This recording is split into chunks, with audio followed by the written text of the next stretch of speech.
శివాయ. ఓం నమో నారాయణాయ.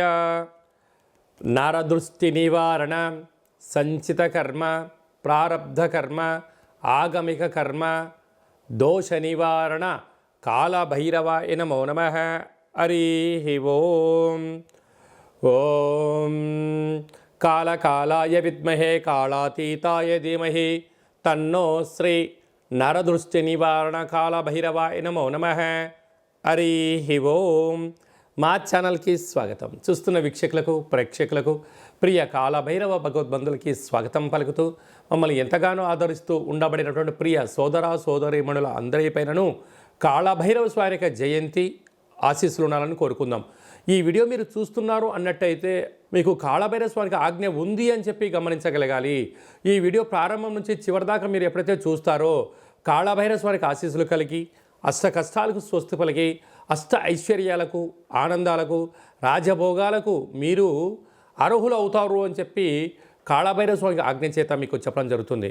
కనుక ఈ వీడియోను చూద్దాం, ఆచరిద్దాం, స్వామిని స్మరిద్దాం, ఆయన జయంతి ఆశీస్సులు కూడా పొందుదామని చెప్పి గమనించాలి.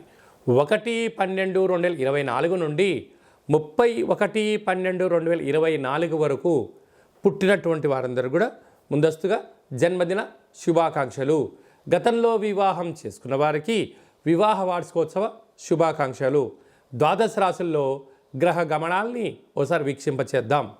వృషభ రాశిలో గురు సంచార స్థితి శత్రుస్థానంలో, కర్కాటక రాశిలో కుజ భగవానుడు నీచ సంచార స్థితి, కన్యరాశిలో కేతు సంచార స్థితి, వృశ్చిక రాశిలో రవి బుధ సంచార స్థితి, బుధాదిత్య రాజయోగము, ధనుసు రాశిలో శుక్ర భగవానుడు సంచార స్థితి, కుంభరాశిలో శని భగవానుడు స్వక్షేత్ర సంచార స్థితి, మీనరాశిలో రాహు సంచార స్థితితో ద్వాదశ రాశుల్లో గ్రహ గమనాలు ఈ విధంగా ఉన్నాయి.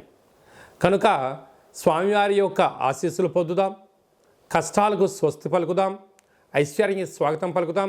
అదే కాకుండా 2024 స్వస్తి పలుకుతూ 2025కు స్వాగతం పలుకుతూ ఈ యొక్క సంవత్సరం చివరి ఎండింగ్లో ఎలాంటి యోగాలను పొందాలో కూడా తెలుసుకుందాం.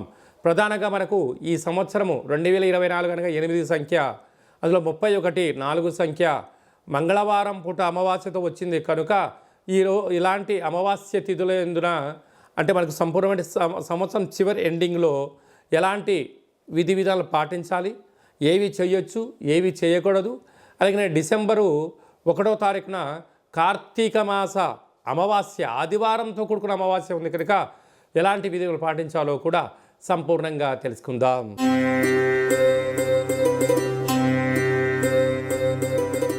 వృశ్చిక రాశి వారికి ఈ ఆదివారం అమావాస్య, కాళభైరవ స్వామి యొక్క జయంతి, క్యాలెండర్ ఆంగ్ల సంవత్సర చివరి రోజుల్లో ఒకవైపు అర్ధాష్టమ శని యొక్క దోషాన్ని, గ్రహ దోషాలను తొలగించుకొని ఐశ్వర్యానికి, ఆనందానికి స్వాగతం ఎలా పలకాలో ఈ వీడియోలో సవివరంగా సంపూర్ణంగా తెలుసుకుందాం.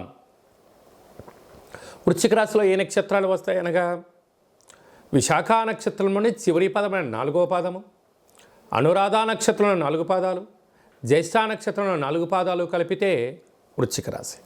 చాలామందికి డేటా బర్త్లో లేనటువంటి కారణం వలన పేరు యొక్క మొదటి అక్షరాన్ని అనుసరిస్తూ ఆ రాశిని తెలుసుకునే ప్రయత్నం చేద్దాం. తో, నా, నీ, ను, నే, నో, యా, ఈ, యు అక్షరాల వారందరూ కూడా వృశ్చిక రాశి జాతకులే. వృశ్చిక రాశి యొక్క అధిపతి కుజ భగవానుడు. వీరికి రాశిలోనే రవి బుధ సంచార స్థితి ఉండడం వలన బుధాదిత్య రాజయోగము అంటారు. అంటే అనవసర ప్రయాణాలు, తిరుగుడు, ఖర్చు, చంచలత్వము, స్థిరత్వం లేకపోవడము, ఈ ప్రయత్నం చేస్తే ఎలా ఉంటుంది, ఆ ప్రయత్నం చేస్తే ఎలా ఉంటుంది, వాళ్ళు అలా చేశారు, వీళ్ళు ఇలా చేశారు అనే పరిస్థితి మానసికమైన ఆందోళనకు గురి చేసే పరిస్థితి ఉంటుంది. ఈ ఒత్తిడికి కారణం చేత పై అధికారులతో, సహా ఉద్యోగస్తులతో, గవర్నమెంట్ ఉద్యోగస్తులతో వాగ్వివాదాలు పెట్టుకునే పరిస్థితి అధికంగా ఉంటుంది. ఎందుకనగా రాశిలో రవి ఉన్నాడు కనుక ఇలాంటి కాల సమయంలోని ఏకాగ్రత, మౌనం, వీలైతే వరకు ఎక్కువ పుస్తక పఠనం చేయడము, ఆధ్యాత్మిక విషయాలు తెలుసుకోవడం. ఈ కోపం ఎందుకు వస్తుంది, ఈ ఆవేశం ఎందుకు వస్తుంది, అందరూ ఎంతో హ్యాపీగా ఆనందంగా ఉంటున్నారు, నేనెందుకు ఉండట్లేదు అని చెప్పి ఆత్మవిమర్శన ఎప్పుడైతే చేసుకుంటారో అప్పుడు వాళ్ళకు మంచి కాలము అని చెప్పి గమనించాలి. 2వ స్థానంలో శుక్రుడు బంగారాభరణాలు, ఫోన్లు, లావాదేవీలు, క్రయ విక్రయాలు యోగదాయకం. 5వ స్థానంలో రాహు పిల్లల యొక్క అభివృద్ధి, తల్లిదండ్రుల యొక్క ఆస్తులు, స్థిరాస్తులు, గృహము, వాహనము, ఐశ్వర్య లాభాలు కలగడానికి చాలా అవకాశాలు ఉన్నాయి. 7వ గురువు విద్యలో, ఉద్యోగంలో, వివాహ ప్రయత్నాల్లో స్థిరచరాస్తులు వీరి సొంతం. భాగ్యస్థానంలో కుజుడు ఉండడం వలన తల్లిదండ్రులతో సకుటుంబ సపరివార సమేతంగా విందులు, వినోదాలు, ఆధ్యాత్మిక తీర్థయాత్ర కార్యక్రమాలు చేయడంలో సలహాలు, సూచనలు, విజయం మీ సొంతమయ్యే పరిస్థితి అధికంగా ఉంటుంది. లాభస్థానంలో కేతు, ఇది అద్భుత యోగం. నేనేం చేస్తున్నాను, ఏం చెయ్యాలి, ఏం చేయకూడదు అనేటువంటిది ఒక దిశ నిర్దిష్టంగా మీరు ప్రయాణం చేయగలిగితే వృశ్చిక రాశి వారి జాతకులు అదృష్టవంతులు. ఎందుకనగా మనకు ఈ శని భగవానుడి యొక్క అర్ధాష్టమ శని సంచార స్థితి దోషంలో ఉన్నప్పుడు మన జన్మ నక్షత్రం రోజున అష్టమి అమావాస్య తిథుల ఎందున 4, 8 తారీఖుల ఎందు ఎలాంటి దూరావాయు జర ప్రయాణాలు పెట్టుకోకపోవడం మంచిది. వీలైనంత వరకు ఆరోగ్యాన్ని కాపాడుకోవడం, నీటిలో దూకడాలు అంటే జలగండాలు అలాంటి వాటికి దయచేసి అవకాశం ఇవ్వకుండా మన ఆరోగ్యాన్ని మనమే జాగ్రత్తగా భద్రపరచుకోవాలి. ఇలాంటి కాల సమయంలో అమావాస్య పూట మనకు ఒక నలుపు వస్త్రాన్ని ఏర్పాటు చేసుకొని నువ్వుల నూనెతో దీపాన్ని పెట్టి వీలైతే నల్లటి ఒత్తులను వేసి కూష్మాడ దీపం లేకుండా నారికేల దీపాన్ని పెట్టుకొని పూజ చేసుకొని నల్లటి వస్తువులతో కాటుకతో దిష్టి తీయించుకొని వీటికి దానము చేయడం వలన మృత్యు, అపమృత్యు దోషాలు తొలగిపోతాయని చెప్పి గమనించాలి.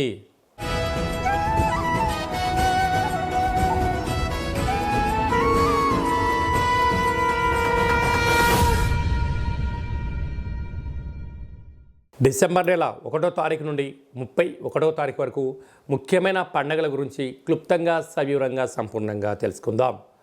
1వ తారీఖు కార్తీక మాసము ఆదివారము అమావాస్య సందర్భంగా మనమందరము కూడా నివసించే ఇంటికి, వాహనాలకు, వ్యవసాయ క్షేత్రాలకు ఒక ఎర్రటి గుమ్మడికాయని కానీ ఒక బూడిద గుమ్మడికాయని కానీ దిష్టి తీసి పగలగొడదాం, నరదృష్టిని తొలగించుకుందాం. అలాగే ఆ రోజు వెన్నతో దీపం పెడదాం, పోలి అమావాస్య ఆశీస్సులు పొందుదాం. ఇంకొంచెం శక్తి కలిగితే మనము కొబ్బరికాయ, నిమ్మకాయ, తెల్లవాలు, ఆముదంతో కూడుకున్నటువంటి వాటితో వస్తువులు దిష్టి దించి బయట పడేసుకోవడం వలన సకల దృష్టి దోషం తొలగిపోతుందని చెప్పి గమనించాలి. అలా కుదరలేని వాళ్ళు ఈ కింద సంప్రదించండి. మీకు వీడియో కాల్ ద్వారా ఎలా చేసుకోవాలో కూడా మీకు చెప్పడం జరుగుతుందని చెప్పి గమనించాలి. మనకు 2వ తారీఖు నుంచి మార్గశీర్ష మాస ప్రారంభము. మనకు 7వ తారీఖున సుబ్రహ్మణ్యేశ్వర స్వామి యొక్క జయంతి. పుట్టలో పాల్పొద్దాం, స్వామిని స్మరిద్దాం, ధ్యానిద్దాం, సకల గ్రహ దోషాల్ని తొలగించుకుందాం. 8వ తారీఖున కాళభైరవ అష్టమి, కాళభైరవ స్వామి యొక్క జయంతి. కాలాన్ని మనం శాసింప చేసుకోగలగాలి అన్నట్లయితే, కాలం మనకు అనుకూలంగా ఉండాలి అనుకుంటున్నట్లయితే, ఏ పనులైతే మనం చేస్తున్నామో ఆటంకాలు తొలగిపోవాలి అనుకుంటున్నట్లయితే స్వామిని స్మరిద్దాం, ధ్యానిద్దాం, కుష్మాణ దీపాన్ని పెట్టుకుందాం, ఒక ముడుపును కట్టుకుందాం, ఆయన ఆశీస్సులు పొంది తిరుగులేని చక్రవర్తులుగా స్వాగతం పలుకుదామని చెప్పి గమనించాలి. 14వ తారీఖున మార్గశీర్ష మాస పూర్ణిమ, దత్తాత్రేయ స్వామి యొక్క జయంతి. అత్రి మహాముని, అనసూయ మాతలు కలిగినటువంటి సంతానం కనుక స్వామిని స్మరిద్దాం, గురుచరిత్ర పారాయణం చేద్దాం, స్వామి యొక్క ఆశీస్సులు కూడా పొందుదాం. అలాగే మనకు 23వ తారీఖున మార్గశీర్ష మాస బహుళ అష్టమి కనుక స్వామివారి యొక్క స్మరణ చేద్దాం, కూష్మాండ దీపాన్ని పెట్టుకుందాం, కష్టాలకు స్వస్తి పలుకుదాం. అలాగే మనకు 28వ తారీఖున శనివారము, శని త్రయోదశి సందర్భంగా ఈ ఆంగ్ల సంవత్సరంలో చివరిగా వచ్చేటువంటి శనివారం, శని త్రయోదశి సందర్భంగా మనకు అనుకూలంగా లేనివారు, ఆరోగ్యం కావాలి, రాజయోగం కావాలనుకున్న వారు శనేశ్వర స్వామిని స్మరిద్దాం, ధ్యానిద్దాం, నల్లటి నూనెలతో అర్చన చేసుకుందాం, విశేషం నల్లటి ఒత్తులతో దీపం పెడదాం, స్వామి యొక్క ఆశీస్సులు పొందుదాం. అదే కాకుండా 31వ తారీఖు అంటే 314 సంఖ్య, ఈ 2024 8 సంఖ్య, అందులో మంగళవారము. ఈ యొక్క సంవత్సరం అధిపతి కూడా రాజు కుజుడే అయ్యాడు కనుక వీలైనంత వరకు సంవత్సరం చివరి రోజున వీలైనంత వరకు 100% వరకు మనము దూర ప్రయాణాలు, వాయు ప్రయాణాలు, జల ప్రయాణాలు, కలహాలు, గొడవలు, ఆవేశమైన నిర్ణయాలు తీసుకోకుండా ఉంటే చాలా మంచిది అని చెప్పి గమనించగలగాలి. ఎందుకనగా మనం అందరము కూడా ఇయర్ ఎండింగ్ అని, ఎన్నో రకాల సెలబ్రేషన్స్ అని, ఎన్నో వేడుకల్లో పాల్గొంటూ ఉంటాం. పాల్గొన్నంత వరకు చాలా బాగానే ఉంటుంది. ఆ తదనంతరము జరిగేటువంటి అనేక మంది ఇబ్బందులను చూడడం వలన మనము బైక్ పైన వెళ్తూ ఉంటే మన వేగంగా వెళ్ళే కొద్దీ మన కళ్ళల్లోంచి 2 చుక్కలు నీళ్ళు బయటకు వస్తూ ఉంటాయి.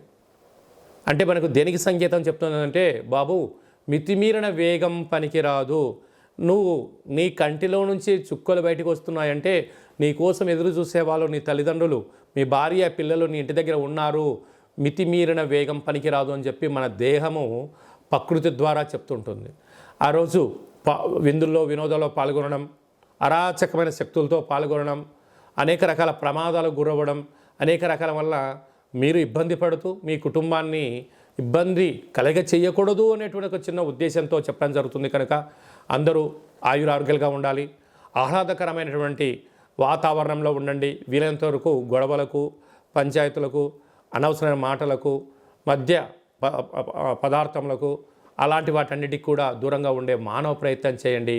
స్వామివారికి ఆశీస్సులు పొందండి. వీలైతే దైవనామము, ఆధ్యాత్మిక చింతన, వీలైతే అయ్యప్ప స్వామి యొక్క స్మరణ, కాళభైరవ స్వామి స్మరణ, ఆధ్యాత్మికమైన జీవనంలో ఆ ఒక్క పూట ఉండండి. రాబోయే కాలం అంతా కూడా మంచి కాలమే అని చెప్పి గమనించాలి.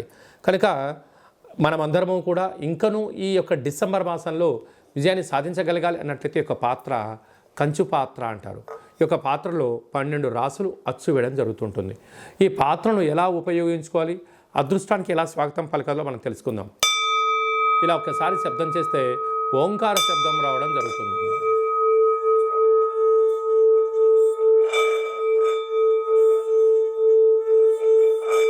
ఈ యొక్క శబ్ద తరంగాల వలన ఇంట్లో మనం ఏదైతే అనుకుంటామో ఓంకార శబ్దం కారణం వలన, కాళభైరవ స్వామి స్మరణ వలన ఇంట్లో ఉండబడినటువంటి సకల దరిద్ర దేవత గ్రామ సంచారంలోకి వెళ్ళిపోవడం, గ్రామంలో సంచరించేటువంటి మహాలక్ష్మీదేవి గళ్ళు గళ్ళుమని ఇంట్లోకి రావడం, యంత్ర ప్రయోగాలు, మంత్ర ప్రయోగాలు, తంత్ర ప్రయోగాలు, తాంత్రిక ప్రయోగాలు, నరదృష్టి, సకల కర్మల యొక్క దోషం తొలగిపోతుందని చెప్పి గమనించాలి. ఈ యొక్క పాత్ర, కాళభైరవ స్వామి యొక్క పిరమిడు, డాలరు, కంకణము, 27 రకాల వస్తువులతో దిష్టి తీయించడం జరుగుతుంది. మీ పేరుపైన గోత్రంతో ప్రత్యేకంగా పూజా కార్యక్రమం చేయించి మీకు వీడియో కాల్ ద్వారా చూపించి స్వామివారి యొక్క ప్రసాదాన్ని, అక్షయ పాత్రను మీ ఇంటికి కొరియర్ చేయడం జరుగుతుంది అని చెప్పి గమనించాలి. ఆసక్తి గలవారు ఈ కింద నెంబర్ సంప్రదించి స్వామి యొక్క ప్రసాదాన్ని స్వీకరిద్దాం. అలాగనే ఉప్పుల యందు సముద్రపు మంచుతో తయారైనటువంటి సైంధవ లవణం ఉప్పు వేరయ్య అంటుంటారు. ఈ ఉప్పు దీపాన్ని ఇంట్లో పెట్టుకుందాం.